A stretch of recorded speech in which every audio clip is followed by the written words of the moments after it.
Amén. Y gracias a Dios. Hermano Marta León, muchas gracias por hacerse cargo. Bendiciones para todos. Es lunes y al ser lunes estamos viendo nosotros un curso de renovación mental. Gracias por no perdérselo, gracias por estar ahí. Hemos visto hasta el momento una serie de principios relacionados con el tema de la fe. Vimos el principio número 1 que se llamó la normalidad de Dios. La fe me hace vivir en la normalidad de Dios. Vimos el principio número 2. ¿De qué trata el principio número 2? El principio número 2 habla acerca del crecimiento de la fe y dice que la fe crece a través de palabras precisas. Vimos el principio número 3. El principio número 3 ¿de qué trata? Dice que la fe crece por medio de la estrategia. También vimos ya el principio número 4. El principio número 4 dice que la fe crece en grupo, no estando solos, aislados, sino en grupo. También vimos ya el principio número 5. ¿De qué trató el principio número 5? Dice, la fe crece a través de quien me enseña. Principio número 5. La fe crece a través de quien me enseña. Todos debemos tener enseñadores, maestros, profesores de Biblia para poder crecer. Y hoy nos corresponde entonces el principio de fe número 6. El principio de fe número 6 habla acerca del entrenamiento. El entrenamiento relacionado con la fe, y dice, serás entrenado en la fe. O la fe crece a través del entrenamiento. Eso usted lo puede escribir en su cuaderno, por favor. La fe crece a través del entrenamiento. La fe crece a través del entrenamiento. Muy bien. A través del entrenamiento, claro que sí. Tenemos muchos ejemplos en la Sagrada Escritura acerca de esto. De personas que fueron llamadas por Dios, pero no enviadas al mismo tiempo. Una cosa es que Dios me llame a algo y otra cosa es que Dios me envíe a realizar ese algo. Entre el llamado y el momento en el cual Dios me envía, puede estar pasando tiempo, la verdad. Vemos algunos casos, por ejemplo, el más particular de todos es el caso de José. José fue llamado siendo muy joven. Recuerda, era un niño o un joven soñador de sueños. Pero no llegó a desarrollar ese llamado realmente, sino hasta siendo grande, hasta cuando era grande. Y tuvo que pasar por una serie de situaciones, por una serie de pruebas. Acuérdese usted que lo de los hermanos, y que lo de la cisterna, y que lo de la casa de Potifar, y que lo de la cárcel, y que lo del copero, y que lo del panadero, y que bueno, esa cantidad de situaciones, hasta después convertirse en el segundo al mando allá en la casa, en el trono de Faraón. Pero desde el momento del llamado hasta el momento en el cual fue enviado, o sea, ya a ejercer como tal, pues tiene que pasar un tiempo. Esto cuando alguno escucha que se menciona o que se enseña, como que se asusta y se escandaliza, no debería ser así, porque es que realmente así es la vida. Si usted se pone a analizar, es lo siguiente, mire, puede ser que desde pequeño el individuo tenga una serie de talentos, dones, habilidades, capacidades para algunas cosas. Eso se va comenzando a ver desde niño. ¿Para qué es que va a ser bueno? ¿Sí? Y precisamente los papás están ahí para darse cuenta de eso, descubrir eso y empujar eso, impulsar eso. Con eso también tiene que ver el tema de la crianza, ¿no? La mayoría de personas, por ejemplo, que cuando pequeñitos desbaratan todo lo que se encuentran, más adelante se convierten en los reparadores de cosas. Se convierten en inventores, se convierten en creativos, ¿sí? Se convierten en los que arreglan cosas. El papá, la mamá solamente ve, y dice, este chino o esta china, todo lo que coge lo desbarata, lo desbarata. Es dañino. Pero eso, mal enfocado, pues es dañino, pero bien enfocado se convierte en un talento, en una habilidad, en una capacidad. Realmente es así. Yo tengo varios conocidos que reparan cosas y yo siempre le digo, pues usted hace las cosas bien, ¿no? Está algo dañado, algo se inventa, algo se ingenia, lo termina reparando y queda bien y queda bonito. Y dicen, sí, pues yo desde chiquitico desbarataba cosas y ahí me pegaban duro en las manos y mi mamá me decía, y mi mamá me gritaba, o mi papá, etc. Y me decía que yo era un destrozón, dese cuenta. Entonces los dones, las habilidades, las capacidades, pues lógicamente eso vienen empaquetados, ¿no? Me refiero a talentos, capacidades y habilidades. No estoy hablando de los dones del Espíritu. Los dones del Espíritu aparecen en el interior del individuo cuando nace de nuevo y se liberan o desatan con el bautismo en el Espíritu Santo. Pero no estoy hablando de los dones del Espíritu. Estoy hablando de talentos naturales, capacidades naturales, habilidades naturales con las cuales nosotros nacemos. Me refiero al nacimiento físico. Y se comienzan a evidenciar desde que somos nosotros muy pequeños. Y tenemos que tener alrededor unos descubridores de eso, papá y mamá, o los que nos criaron, y que nos ayuden a impulsarlo. De eso se trata. Entonces, dése cuenta usted que desde pequeñito puede que tenga el don, puede que tenga el carisma, puede que tenga la habilidad, la capacidad, lo natural, me estoy refiriendo a eso. Pero una cosa es que se sienta llamado a eso, y otra cosa es que realmente tenga el enfoque, el objetivo, la estrategia, el saber para dónde va. O sea, que realmente ejerza eso o haga algo útil con esas capacidades o con esas habilidades. Es una cosa completamente diferente. Puede ser que desde pequeñito sea muy abeja con los números y muy abeja con las cuentas y muy abeja con esa serie de temas, ¿no? Puede ser. Pero se queda en que es que es muy bueno para las matemáticas, es que es muy bueno para las matemáticas, es que es muy bueno para las matemáticas. Pero no basta con ser bueno para las matemáticas, eso debe tener un enfoque. Ya cuando grande, entonces bien enfocado, direccionado, pues entonces termina de verdad ejerciendo algo relacionado con el tema y le puede ir muy bien. Pero para eso necesita enfoque. El enfoque tiene que ver con una preparación, el enfoque tiene que ver con un entrenamiento dirigido a eso. El papá y la mamá preguntando a la muchacha, ¿usted qué quiere estudiar? No, yo creo que el papá y la mamá deben llegar al muchacho es con mire, estas son las opciones que usted va a estudiar. ¿Por qué esas? Porque tiene que ver con las habilidades, capacidades y talentos que nosotros como su papá y su mamá le hemos visto a usted, que usted nació con eso y ha desarrollado desde que es bebé. De modo que usted no se va a poner a estudiar ninguna cosa que no tenga que ver con sus habilidades, con sus capacidades y con sus talentos. Porque si usted estudia algo que no tenga que ver con sus habilidades, con sus capacidades y con sus talentos, quizás se frustre en la vida. Quizás empiece algo y no lo termine. Entonces tiene que ver es con sus capacidades, habilidades y talentos, realmente. El hijo lo agradecerá. Es que se le pregunta a un muchacho de 15, 16, 17 años qué va a hacer con su vida. No sabe qué va a hacer con su vida. Los que tienen que dirigir son los papás. Es más, el mismo texto, acuérdese usted, que dice que los hijos son como las saetas en las manos del valiente. La saeta es una flecha. El hijo es comparado a una flecha. La flecha no se lanza sola. La flecha no se impulsa sola. La flecha tiene que ser dirigida, tiene que ser agarrada, tiene que ser impulsada, tiene que ser colocada en un arco. Se le tiene que dar el impulso, se le tiene que dar el empujoncito, ¿sí? Y la flecha va, y mire, va dirigida a ese blanco, pero ¿quiénes definieron realmente el blanco? Los papás. Pero caprichosamente, no, porque estamos hablando de papás de Dios. Como son tan inteligentes, se dieron cuenta de para qué era bueno el muchacho siendo pequeño. Lo direccionaron. O como cuando el hijo le pregunta al papá y a la mamá, ¿tú qué crees que yo debería estudiar? No le diga lo que tú quieras, hijo, lo que tú quieras. Precisamente le está preguntando es para que lo oriente. Ahí lo deja más perdido, más embolatado. No hay lo que le tiene que decir, mire, yo creo que tú deberías estudiar algo relacionado con esto, o con esto, o con esto, o con esto, o con esto. ¿Y por qué eso, mamá o papá? Pues porque para eso usted es bueno. Usted tiene que descubrir para qué es que es bueno en la vida, estudie eso. Empápese de eso, entrénese en eso, especialícese en eso y verá que le va a ir bien. Eso es un principio impresionante que se aplica a la vida. Ahora, ¿usted está de acuerdo con ese principio? ¿Sí o no? ¿Usted para qué cree que Dios a usted le dio talentos, habilidades y capacidades? ¿Para que estudie eso? ¿Para que se entrene en eso? ¿Para que se especialice en eso? ¿Para que se desarrolle en eso y más adelante le pueda ir bien, pueda progresar en eso? ¿O le dio las habilidades, capacidades y talentos como para que los entierre? ¿Para qué fue que Dios le dio? No, obvio, usted sabe muy bien lo que ocurre cuando se entierra el talento.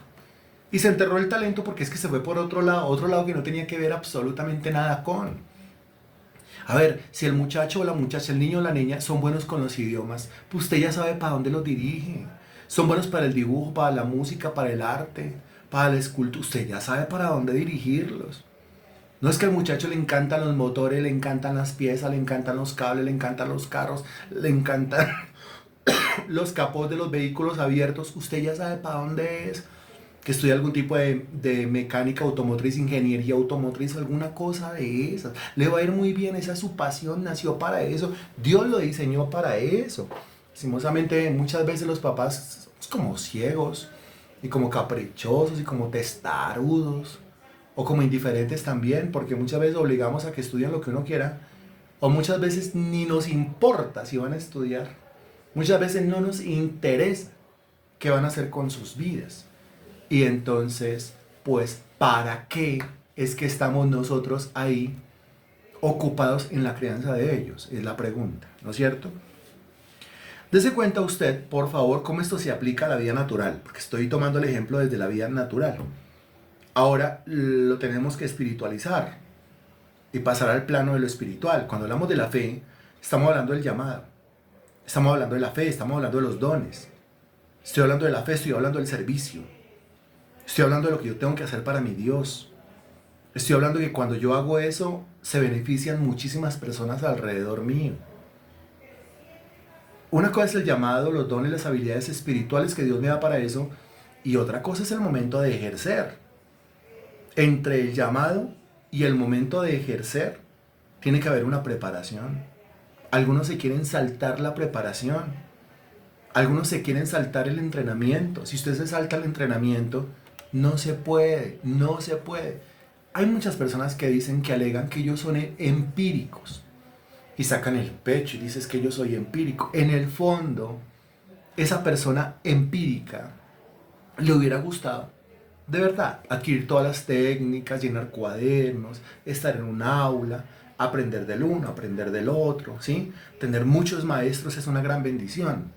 Porque cuando uno tiene varios maestros, pues uno aprende de la teoría del uno, de la experiencia del otro. Uno es formado por varias personas. Entonces, lo empírico, es que lo empírico tiene que ver con el talento. No, yo lo empírico porque tengo el talento y no necesito nada más. Sí, claro, ¿cómo no? Y entonces, ¿por qué la Biblia me manda a mí a estudiar? ¿Por qué la Biblia me manda a mí a escudriñar? ¿Por qué la Biblia ahí me manda a ejercitarme? ¿Por qué la Biblia ahí me manda a entrenarme? Como por qué. No creo que sea solamente un mandamiento frente al cual yo tengo que hacerme el de la vista gorda y pasarlo por alto y ya, eso no es para mí. No, no. Qué bueno que tenga algo empírico en su vida, producto del talento, pero eso empírico tiene que irse perfeccionando y se hace por medio del estudio, se hace por medio de la formalidad del estudio. La fe requiere un entrenamiento. Para que la fe crezca, la fe se tiene que entrenar. Para que la fe crezca, la fe se tiene que ir perfeccionando. La fe se tiene que ir ejercitando. Como no somos buenos para el entrenamiento, como no somos buenos para ejercitarnos, como no somos buenos para hacerla crecer, entonces Dios nos va a pasar, vuelvo a José, por una serie de situaciones, las cuales probablemente algunas de ellas no las voy a entender, pero son necesarias para que yo vaya adquiriendo lo que se necesita en esa receta de fe. El texto lo dice claramente. ¿Sí? Yo necesito fe, pero necesito una fe que vaya creciendo, que vaya creciendo poco a poco, que vaya creciendo, en la medida en que mi vida espiritual va creciendo. Si usted examina 2 de Pedro, capítulo 1, versículo 5, búsquelo por favor, 2 de Pedro, capítulo 1, versículo 5.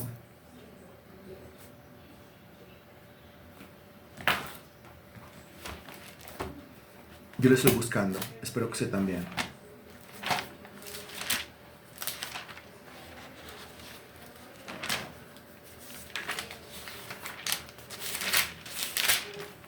Lo estoy buscando, estoy haciendo el ejercicio, ¿cierto? ¿Ya? Ok. Mira lo que dice el versículo 5, dice, vosotros también, poniendo toda diligencia por esto mismo, añadid a vuestra fe, y después dice virtud, a la virtud conocimiento, el conocimiento dominio propio, el dominio propio paciencia, a la paciencia piedad, a la piedad afecto fraternal, y el afecto fraternal amor. Esto usted, mi querida hermana en Cristo, Cuando usted lee esta partecita, usted se tiene que imaginar algo así como la preparación de un alimento. Haga de cuenta la preparación de una sopa. Y cuando usted va a preparar la sopa, pues entonces usted tiene un elemento básico. Y a ese elemento básico usted le tiene que ir añadiendo una cosita y otra cosita y otra cosita y otra cosita y otra cosita. Y todo junto se pone a hervir y mire, ahí la tiene, una receta. Gracias, Narra. Varios ingredientes. Gracias, Liliana. Así tal cual. Pues aquí usted tiene la receta de la fe. ¿Sí? ¿Cómo hacemos la sopa de la fe? La receta de la fe, la preparación gastronómica de la fe. Algunos dicen, yo tengo fe y la fe es lo único que yo necesito. Claro, la fe es lo único que usted necesita. Pero una fe robusta, una fe grande. Es como vea, la base de una sopa, ¿sí? Pues, podemos decir, la base de una sopa puede ser esto, puede ser lo otro, puede ser lo otro. Vamos a elegir una base. La base de la sopa es el agua. Ahí usted la tiene, el agua. Pero, ¿solo agua? ¿Podría usted hacer una sopa con solamente agua? La respuesta es no. ¿No tiene nada más que agua? ¿Podría sacar de ahí una sopa? No.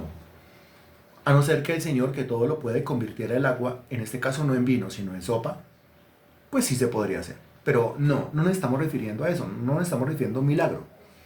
Nos estamos refiriendo a nosotros es a una preparación gastronómica. ¿Podría usted con solamente agua preparar una sopa? No. A usted le toca añadir una serie de elementos a esa agua, ¿cierto? Le toca pelar y picar una serie de ingredientes de más. Le toca irle añadiendo y usted debe saber cuándo se añade esto, cuándo se pone lo otro. Entonces, si la papa al principio, o la papa al final, o la carne primero, o el pollo primero, dependiendo con lo que usted lo vaya a hacer. ¿Es así o no es así? Ok. Cuando usted lee esto de Primera de Pedro capítulo 1, versículo 5 en adelante, pues usted tiene que imaginarse la fe como si fuera el agua de la sopa. Entonces, si ya tiene la fe, pues tiene el agua de la sopa. Pero mire lo que dice. Poniendo toda diligencia por esto mismo, añadida vuestra fe, o sea, añádale al agua la papita, la verdura, la proteína, ¿sí? El saborcito, la salecita, el colorcito, etcétera, etcétera, etcétera. Entonces, añádale a la fe virtud. A la virtud le tiene que añadir conocimiento. Entonces, dése cuenta. Sin contar la fe, lo que hay que añadirle a la fe, hay que añadirle virtud, va 1. Conocimiento, van 2. Dominio propio, van 3. Paciencia, van 4. Piedad, van 5. Afecto fraternal, van 6. Amor, van 7. ¿Contó conmigo? ¿Conté bien o estoy equivocado? Bien, 7. Tiene el agua. Y aparte hay que añadirle 7 cositas a esa agua. ¿Para qué? Para preparar, ¿cierto? Ok. Esa fe se robustece cuando usted le añade a la fe esas 7 cosas. Mientras que no le añade esas 7 cosas, la fe no se robustece. O sea, el agua sigue siendo agua. Va a llegar el momento del almuerzo y usted va a servir agua. Si usted le sirve a su esposo, a su esposa, a su hijo, a su hija, a su familia, en el momento del almuerzo, un platado de agua, muy bien emplatado, eso sí, muy bien servido, con un cubierto al lado, dígame, ¿qué le dicen? ¿Cómo lo van a mirar? Ay, mi papá, mi mamá, cada vez más viejito, mire. Usted le pone un plato de sopa, pues entonces va a decir, no, ¿cómo le quedó de rico eso? ¿A quién de ustedes le queda rica la sopa? No me consta, ¿no? A mí no me consta. No me estoy autoinvitando a nada. Solamente le estoy preguntando.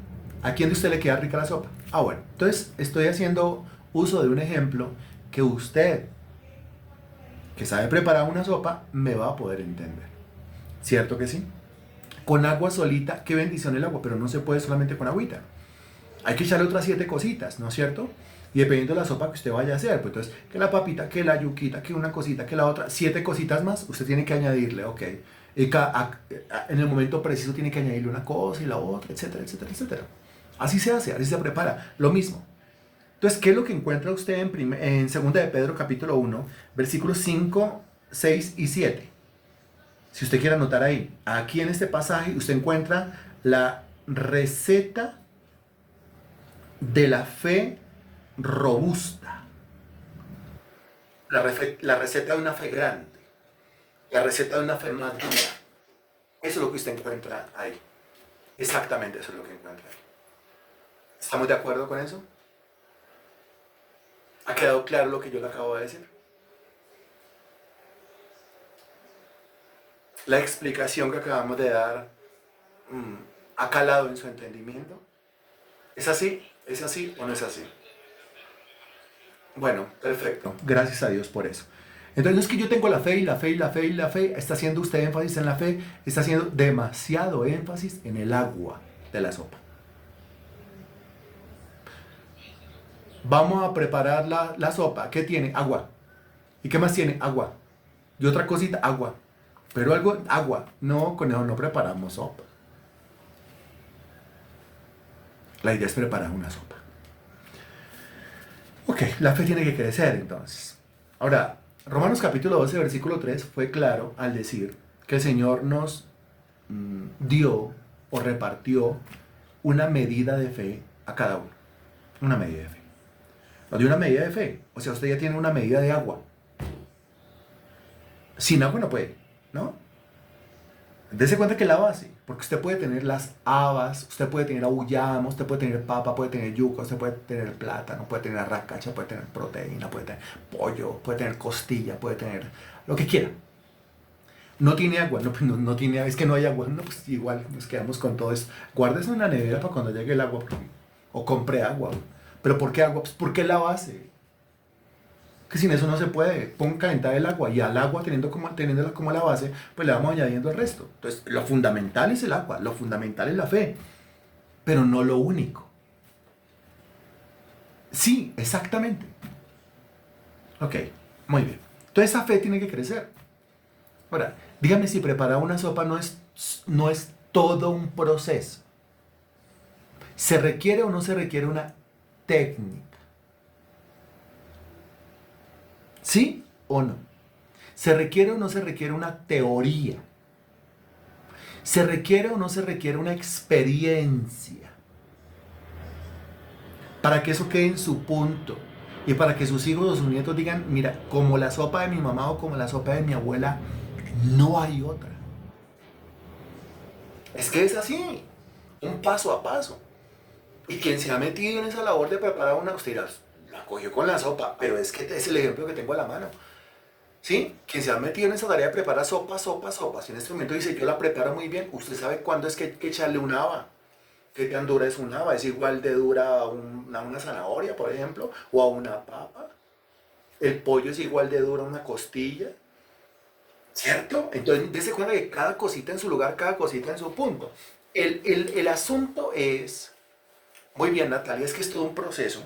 Y el asunto con nosotros es que nosotros somos como tan ciegos o tan necios o tan tercos o tan testarudos o todas esas juntas que como que eso lo entendemos desde la preparación de una sopa pero no lo entendemos desde la preparación de una fe madura y la fe hay que prepararla. Entonces creemos que para el plano natural o físico o es decir la preparación de una sopa es así con un proceso, pero en el tema de la fe esto es mágico. Y no, cuando hablamos de lo espiritual, no es mágico. También está sometido a un proceso. Pregúntele a José, que tenía, siendo pequeño, cuando comenzó siendo un soñador de sueños, tenía fe, o sea, tenía el agua. Pero ¿y el resto? No, no tengo nada más, solamente tengo agua. Muy bueno que tenga agua, tiene una base fundamental, pero necesita el resto. Entonces por eso la traición de los hermanos, la envidia de los hermanos, el egoísmo de los hermanos, la cisterna, va aprendiendo cosas. Los otros ingredientes van viniendo. La casa de Potifar, los otros ingredientes. La cárcel, los otros ingredientes. El copero, el panadero, los otros ingredientes. La corte de Faraón, otros ingredientes. ¿Sí se da cuenta?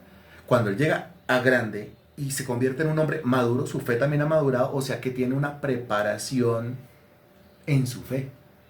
Un entrenamiento en su fe. Mire, David fue llamado a los 17 años de edad, más o menos. Y solamente llegó al trono realmente, a la primera unción, a los 30 años. Al trono. 13 años. 13 años en donde, ¿qué hizo? Sirviéndole a Saúl y huyéndole a Saúl.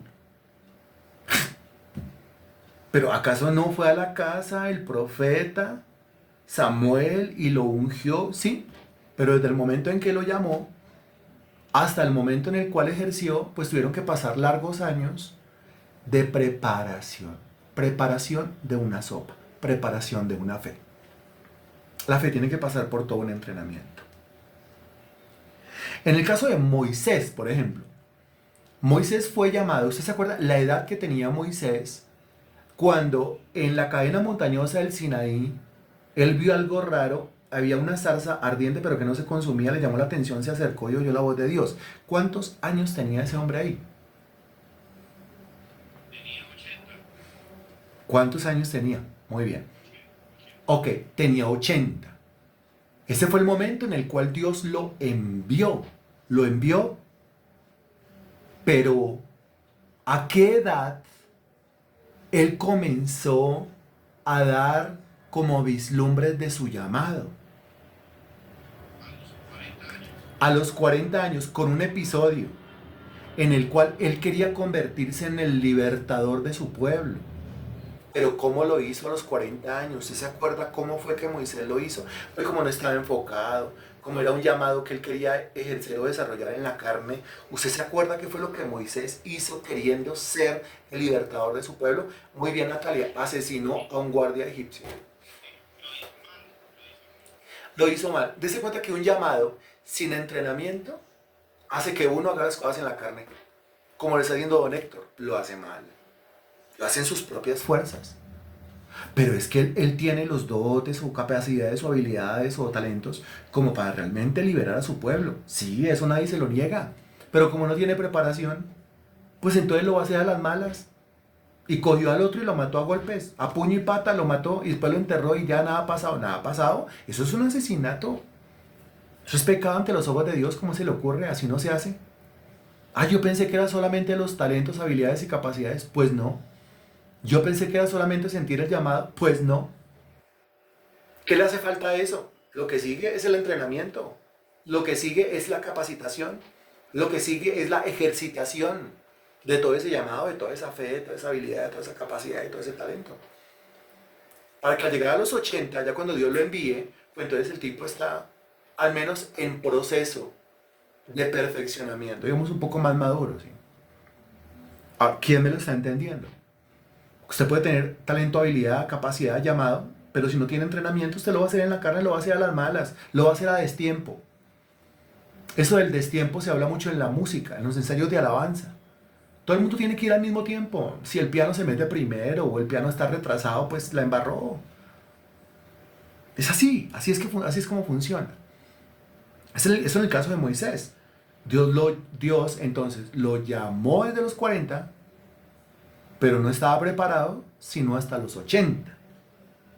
Entonces, ¿qué pasó durante 40 años? De los 40 a los 80. Pues entrenamiento, capacitación. Uy, no me diga. ¿Y qué tuvo que hacer Dios? Pues sacarlo de la corte de Faraón, llevárselo para el desierto, al territorio de Madián. Allá fue donde conoció a Jetro, se casó con una de sus hijas, fue Séfora, y comenzó a cuidar ovejas y aprendió entre las ovejas lo que después tenía que ejercer o desarrollar entre las otras ovejas que eran el pueblo de Dios.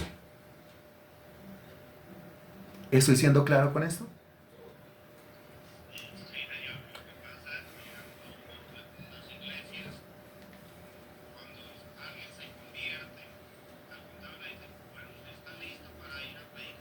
Así es.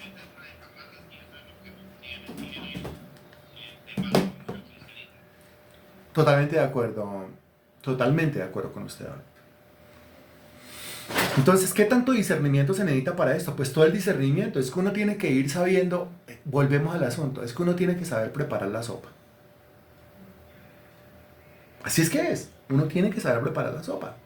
¿Qué es lo primero? ¿Qué es lo segundo? ¿Qué es lo tercero? ¿Qué va listando? ¿Qué se le echa de últimas? ¿Ya? ¿Cuándo servir? ¿Cuándo está listo? Lo mismo pasa con cuestiones de llamado, espiritualidad, fe. Uno tiene que saber los tiempos. ¿Qué es lo que sigue a continuación? Lo que sigue a continuación es esto. ¿Y qué pasa si yo le echo la papa criolla al principio?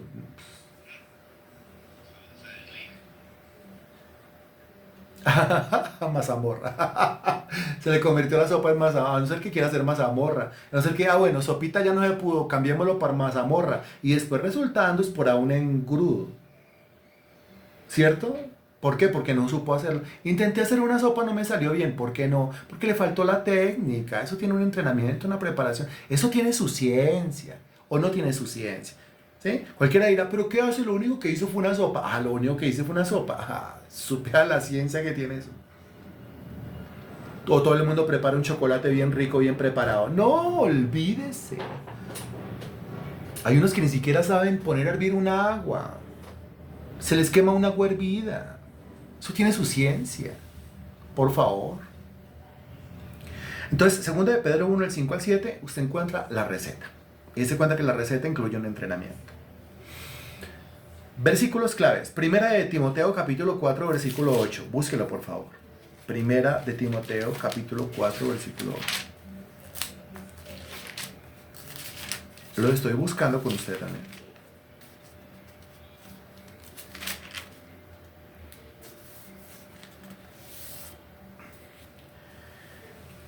Bien, y dice, porque el ejercicio corporal, ejercicio. Y aquí habla en la frase inicial del ejercicio corporal. Pero en el versículo 17 dice, desecha las fábulas profanas y de viejas, ejercítate para la piedad, no te ejercítate. Y en el versículo 8, porque el ejercicio corporal, está haciendo una comparación, ¿no? Ejercítate para la piedad quiere decir ejercicio espiritual. Versículo 8, porque el ejercicio corporal, o sea que así como hay un ejercicio corporal, también hay un ejercicio espiritual. Así como debe haber un entrenamiento corporal o físico, también debe haber un entrenamiento espiritual o de la fe. Eso es lo que dice ahí. Porque el ejercicio corporal dice, para poco es provechoso. No dice que el ejercicio corporal no sirve para nada. Alguna vez escuché a un cristiano diciendo, porque la Biblia dice que el ejercicio físico no sirve para nada. Y yo, perdónenme, pero ¿dónde está escrito eso? Eso no está en la Biblia. Me busco este versículo y me dice, porque el ejercicio corporal para poco es provechoso. Para poco. No dice que para nada. Ahí no dice que el ejercicio físico no sirve para nada. Ahí dice que sirve para poco.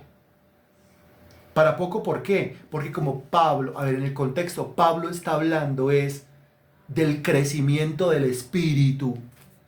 Pablo está hablando del crecimiento de la fe. Pues la pregunta es, el ejercicio físico, de qué manera le hace crecer el espíritu. El ejercicio físico, como de qué manera le hace crecer la fe. Entonces Pablo está diciendo, para poco es provechoso, obvio que sirve. Triglicéridos, colesterol, obesidad, ¿cierto? Que la piel, que los músculos, el ejercicio físico, lógicamente, que sirve muchísimo para el cuerpo. Y puede servir hasta muchísimo para la mente. Pero cuando tiene que ver con el crecimiento espiritual, pues para poquito me sirve el crecimiento, el ejercicio físico. ¿Me lo está entendiendo? Algunos se cogen de ahí para decir, por eso yo ni siquiera salgo a caminar, ni a trotar, ni nada. Porque la Biblia dice que el ejercicio físico no sirve para nada. No. O sea, no use los versículos para justificar que es perezoso para hacer ejercicio. O que no le gusta hacer ejercicio. Sea más sincero y diga, es que a mí no me gusta hacer ejercicio. Pero no meta a Dios aquí. No justifique su pereza con los versículos. Exacto. Leo lo que usted está escribiendo. No dice que no hace ejercicio físico, dice que también ejercitar el ejercicio espiritual. Muy bien. Pero es que eso es para el cuerpo. Ok, lo está entendiendo. Pero no puede hacer crecer. Exacto. Sí, ninguno puede hacer crecer la fe a punta de abdominales. O a punta de lagartijas. O cunclillas. O flexiones de pecho. O a punta de la vueltica al parque. Así crece la fe. Así tonifica su cuerpo, sus músculos, su sistema óseo. sus pulmones se ven beneficiados, su mente, los demás sistemas y aparatos físicos, corporales. Pero en lo que tiene que ver con el espíritu, pues el espíritu queda sin entrenamiento. Y como usted y yo no solamente somos cuerpo, se cuenta el error, es que usted y yo no solamente somos cuerpo, y usted y yo no solamente somos cuerpo con alma. Usted y yo principalmente somos espíritu, espíritu, alma y cuerpo, principalmente somos espíritu. Lo que más deberíamos tener entrenado nosotros es el espíritu. Entonces, así como le dedica una hora a salir a trotar o una hora a salir a caminar, pues mínimo le debería dedicar otra hora también a ejercitar su espíritu. Es que ahí dice, ejercítate para la piedad, que traducido de otra manera sería ejercítese espiritualmente. Porque el ejercicio corporal para poco es provechoso, pero la piedad para todo aprovecha, pues tiene promesa para esta vida presente y para la venidera o de la venidera. ¿Está claro lo que acabamos de decir? Colocando cada cosa en su sitio y guardando los equilibrios y respetando el contexto. O sea que si toca salir a darle vueltica al parque, sí, claro que sí. Obvio. Sí, que si toca ir a correr, ir a trotar o a caminar o el ejercicio físico, sí, claro, por supuesto que sí. Pero por supuesto que sí. Pero no ejercita solamente el cuerpo y la mente, porque no ve que el espíritu queda sin entrenamiento. Y es en el espíritu donde está la fe. Así que muy bien tonificado el cuerpo, pero ¿para qué? Sino de que el cuerpo es lo que a usted lo desplaza a los diferentes lugares. Usted está entrenando el hardware del asunto. O sea, está entrenando la carcasa. Está entrenando la cáscara. Pero lo de adentro no le está entrenando. Entonces no sirve de nada. Porque usted va a llegar muy 90, 60, 90 en el caso de las damas. Y muy tonificado y muy tonificadita y muy jovial y todo el mundo le va a decir, ¿qué estás haciendo? Estás súper joven, ¿qué te estás aplicando? Etcétera, elogiando el aspecto físico. Pero cuando usted llega a una reunión usted no es capaz de hablar de Dios. O sea, muy bonita sí, pero no habla de Dios, entonces no es tan bonita, entonces más bien feíta la hermana. Porque sí, por fuera está bonita, por fuera es muy linda, pero por dentro no tiene nada, está vacía. ¿Por qué? Porque no ejercita el espíritu. No está lista para dar testimonio de Jesucristo. Su fe no le alcanza para eso. ¿De qué va a hablar? No, amiga, es que hay que cuidarse muy bien. Uy, yo todos los días hago una hora de cardio. De eso va a hablar. Hable de Cristo, hable del Señor. Venga, ¿será que en este funeral usted puede dar unas palabras? No, yo qué voy a dar palabras. A no ser que hable de cardio, de colesterol y triglicéridos. Pero no le voy a poder hablar de Cristo ni de los versículos porque yo esa clase de entrenamiento no la tengo. Esa clase de entrenamiento no la tiene y es la de la que se habla en 1 Timoteo capítulo 4, versículo 7 y versículo 8. Como usted se puede dar cuenta ahí. Ejercítese para la piedad. Ahora, esto que se está haciendo aquí, en este discipulado, es parte de su entrenamiento diario para el espíritu. ¿Quién lo está captando? Esto es parte de su entrenamiento diario para el espíritu. Su espíritu está siendo alimentado. Desde el espíritu su mente está siendo renovada. Su entendimiento está siendo transformado. Esto es parte de su ejercicio espiritual. Lo tiene ahí. Mire, eso es como una sesión, un training, ¿sí? Entrenamiento. Ok, ahí lo tiene. Tenemos sesión todos los días a tal hora y la gente no baja. Entonces, como mire, están dictando unas clases ahí en el salón o ahí en el parquecito, usted debería pegarse. No va. Y las tiene ahí. Se dedica a mirar por la ventana. Ay, mire cómo hacen ejercicio. Ay, mire cómo hacen ejercicio todo. Debería estar haciendo ejercicio con ellos. Pues no. Algunos apenas se enteran que el discípulo, ay, yo no me he conectado a ninguna clase. Y algunos mueven la manito así. Y llevan décadas moviendo la manito así. Y nunca se conectan a ninguna clase. Allá ellos y su espíritu. Pero si entendieran esto. En Hebreos capítulo 5, versículo 14, búsquelo por favor. Hebreos capítulo 5, versículo 14.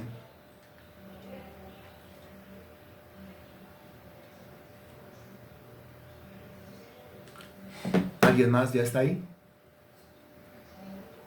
¿Alguien más? Listo, gracias. Hebreos capítulo 5, versículo 14 dice, pero el alimento sólido es para los que han alcanzado madurez. Está hablando de madurez. Madurez en todo sentido, ¿no? Se incluye la fe, obvio, una fe madura. Se incluye el espíritu, obvio, un espíritu maduro. Espíritu maduro.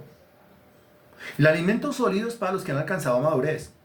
¿Y cómo llegaron a la madurez? A continuación lo dice, para los que por el uso, usar, movimiento, dice, tienen los sentidos ejercitados en el discernimiento del bien y el mal. Y estamos hablando de discernimiento del bien y del mal. O sea, estamos hablando de sentidos no físicos, sino que estamos hablando de sentidos espirituales. Nosotros ya pasamos por el curso de antropología.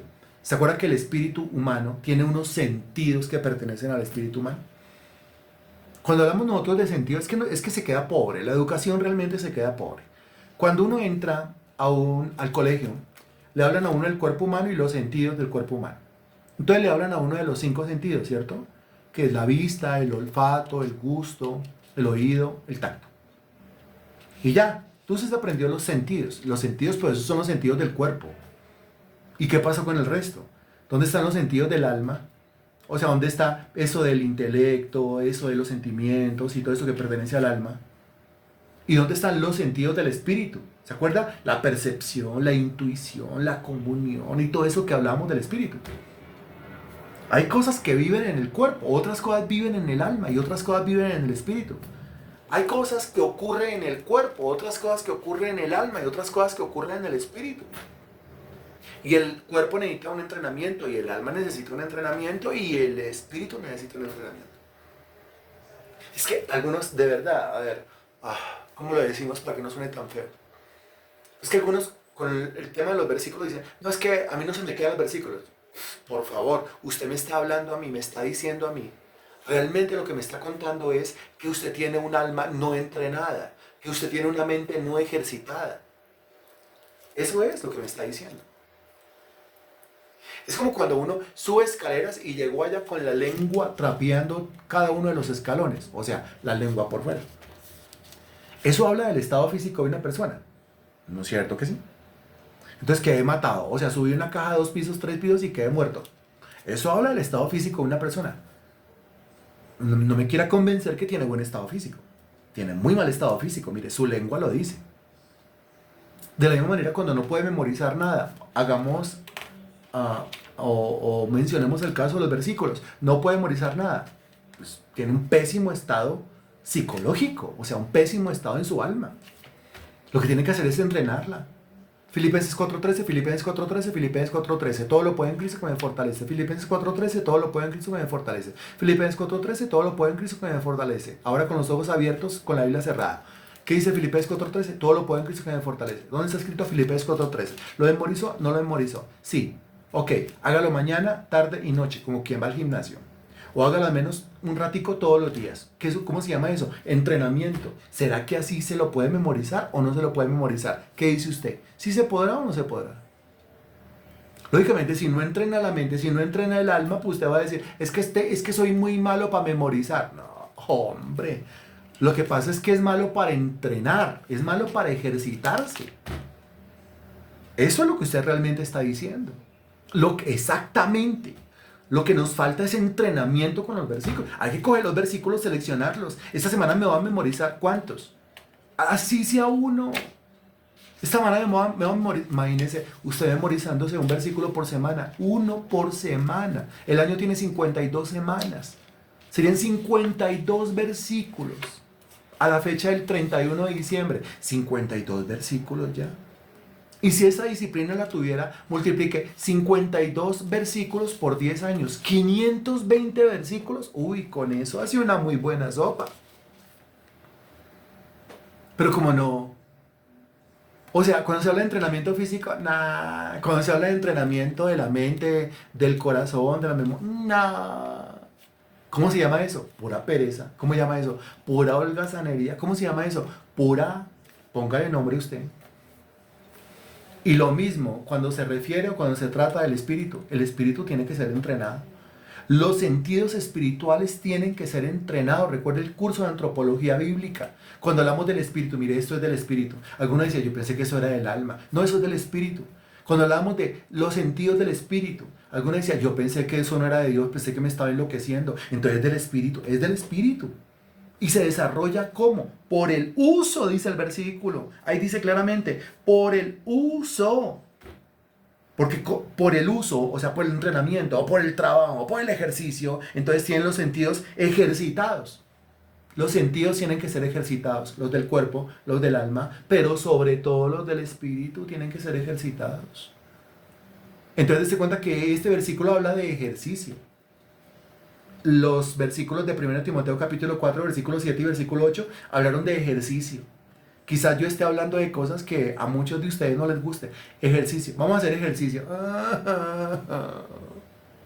Y soy malo para ejercicio físico. Imagínense cuando me digan que vamos a ejercitar la mente con los versículos, que vamos a ejercitar el corazón guardando los sentimientos feos, que vamos a ejercitar la voluntad rindiéndola a Dios y diciéndole no sea como yo quiero, sino como tú. Uy, no me diga eso. Y ahora cuando digamos que vamos a ejercitar el espíritu, las percepciones, las intuiciones, la comunión con Dios y todas esas cosas. Uy, no me diga eso. Pero Dios en estos versículos nos manda a ejercitarnos. Y nos dice en el principio, la fe crece a través del ejercicio, muchachos. La fe crece a través del entrenamiento. ¿Está quedando claro lo que estamos diciendo? Y él dice claramente que eso es por el uso. O sea, ese bracito hay que usarlo. Hay que moverlo, hay que ejercitarlo, hay que meterle pesito. Esas piernitas hay que usarlas. Uy, me duelen tanto los tobillos y las rodillas, pero se la pasa sentado mirando a la Rosa de Guadalupe y de ahí no se para. Pues entonces, ¿cómo quiere que no le duela? No, eso hay que ejercitar. Uy, pero quedé cansado. Sí, pero el cuerpo se va a ir acostumbrando. Y lo que no es del cuerpo, lo que sobra del mismo cuerpo lo va a ir eliminando. Y se va tonificando, etcétera, etcétera, etcétera. Ahora, en el mismo Hebreos, en el capítulo 12, versículo 11, Hebreos capítulo 12, versículo 11.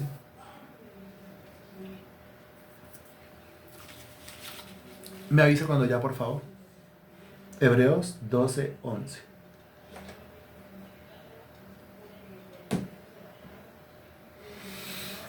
Llegamos a lo que estábamos hablando ahorita. Dice, es verdad que ninguna disciplina, uy, la disciplina.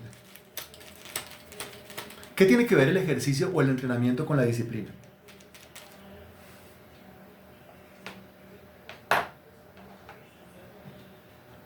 ¿Qué tiene que ver el ejercicio o el entrenamiento con la disciplina?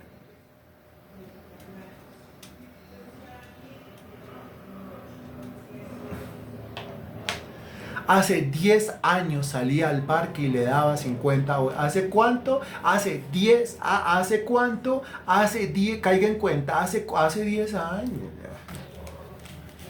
Y ahorita no. La disciplina es el motor del entrenamiento. La disciplina es el motor del ejercicio. La disciplina. Sí, la clave es la disciplina. Y yo concuerdo en que la disciplina es más poderosa que el talento, que la habilidad, que la capacidad y cualquier otra cosa. Con disciplina usted puede alcanzar resultados. Disciplina. Y aquí dice, es verdad que ninguna disciplina al presente parece ser causa de gozo, sino de tristeza. Sí, claro. Pero nos vamos a proponer, y puede ser en la emoción que usted diga, hágale. Vamos todos los días a las 4 de la mañana salir a darle 20 vueltas a ese par. Hágale. Primer día. ¿Cuánto le puede estar durando la gasolina a ese tema? Algunos quizá ni comiencen. Otros al segundo día, al tercer día, está lloviznando, hoy no. No, llueva, trueno, relampaguee. Como usted ve a algunos ciclistas, como usted ve a algunos corredores. ¿Qué lo sostiene? La disciplina. Una persona de disciplina lo hace, llueva, truene, relampaguee.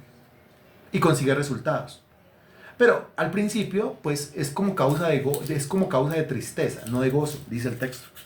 Después da fruto. ¿Y cuál es el fruto? Pues el crecimiento. ¿Cuál es el fruto? Pues el progreso. ¿Cuál es el fruto? Pues la prosperidad. Hablando de la fe, pues la fe tiene que entrar en disciplina. La fe tiene que ser entrenada, tiene que ser ejercitada. A nadie le gusta eso. Causa como de tristeza, no de gozo, pero después da fruto. Es lo que dice el versículo. Da fruto apacible de justicia a los que en ella han sido, y vuelve a aparecer la palabra, como quiero que lo note, que vuelve a aparecer la palabra, a los que en ella han sido ejercitados. Ejercicio.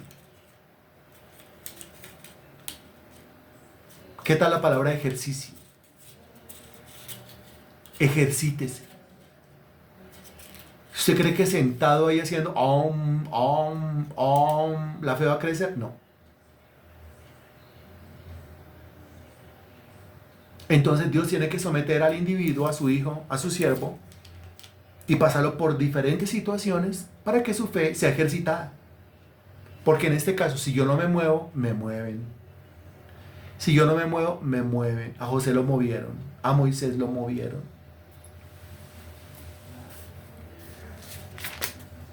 Para terminar, 1 Corintios capítulo 9. 1 Corintios capítulo 9, a partir del versículo 23. 1 Corintios capítulo 9, versículo 23. ¿Ya? ¿Alguien más?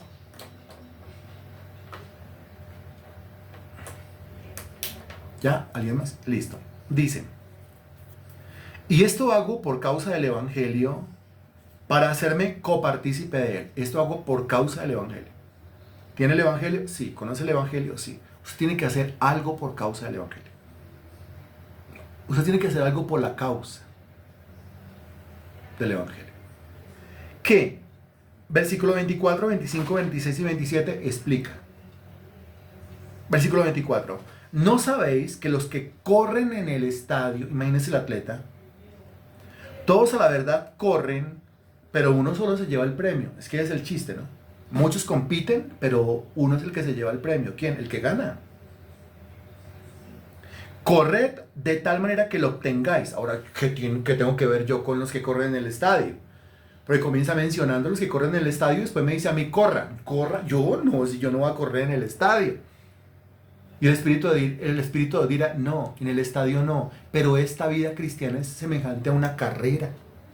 ¿Cómo así? Yo pensé que era solamente congregarme cuando yo quisiera, decir amén y dar alguna ofrenda.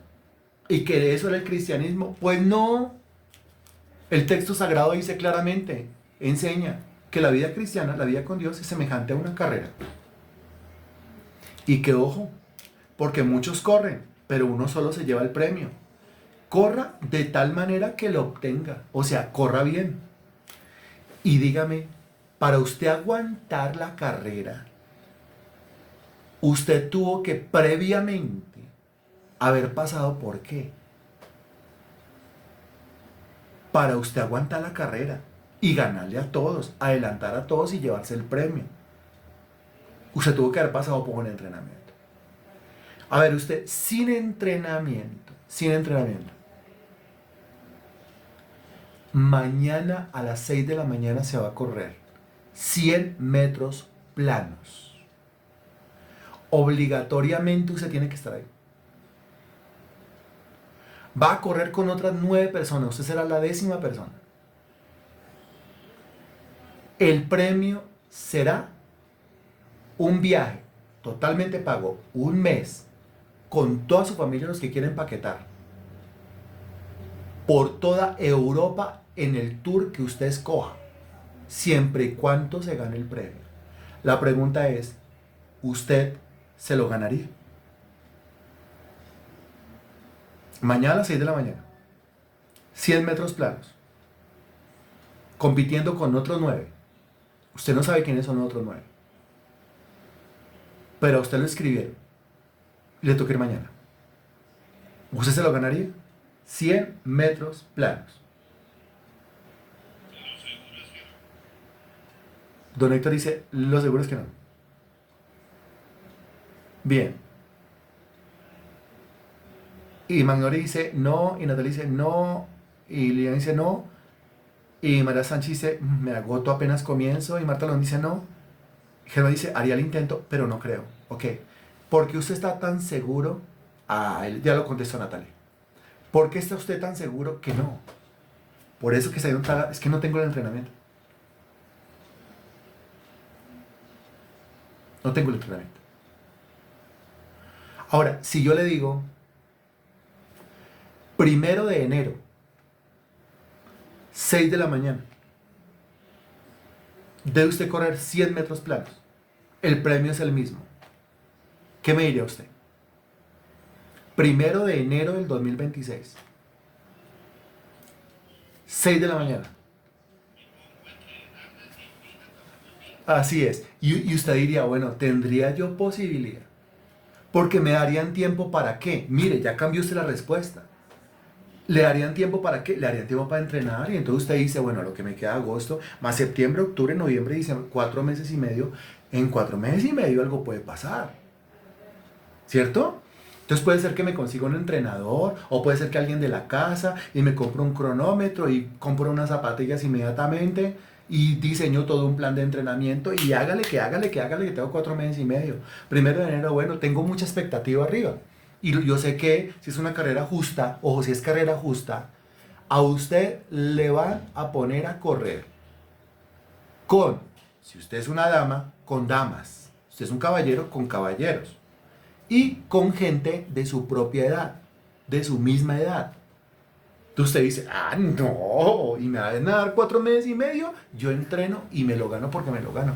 Así, este cuenta que no puede llegar, no puede conseguir el premio, no puede quedarse con el premio a menos que tenga un entrenamiento. Y algunos omiten el entrenamiento. Algunos dicen, el entrenamiento no es necesario. ¿Cómo no va a ser necesario? Ahora algunos. Versículo 25. Todo aquel que lucha, ahora imagínese un luchador. En el versículo 24 se tenía que imaginar un atleta, un corredor. En el versículo 25 se tiene que imaginar un luchador.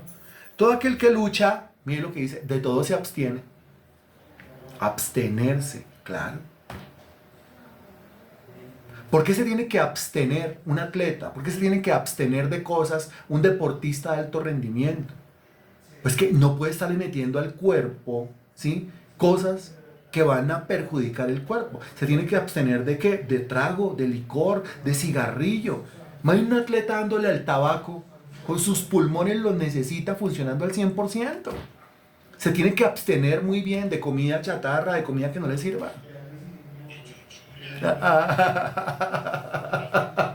Absténgase de chunchulla y de morcilla, mijo, porque cómo quiere correr en el estadio y ganar, y cómo quiere ir allá al ring de pelea, en este caso el circo romano, ¿no? Pero para que lo entendamos nosotros, al ring de pelea y enfrentarse con el otro y ganarle, imagínense.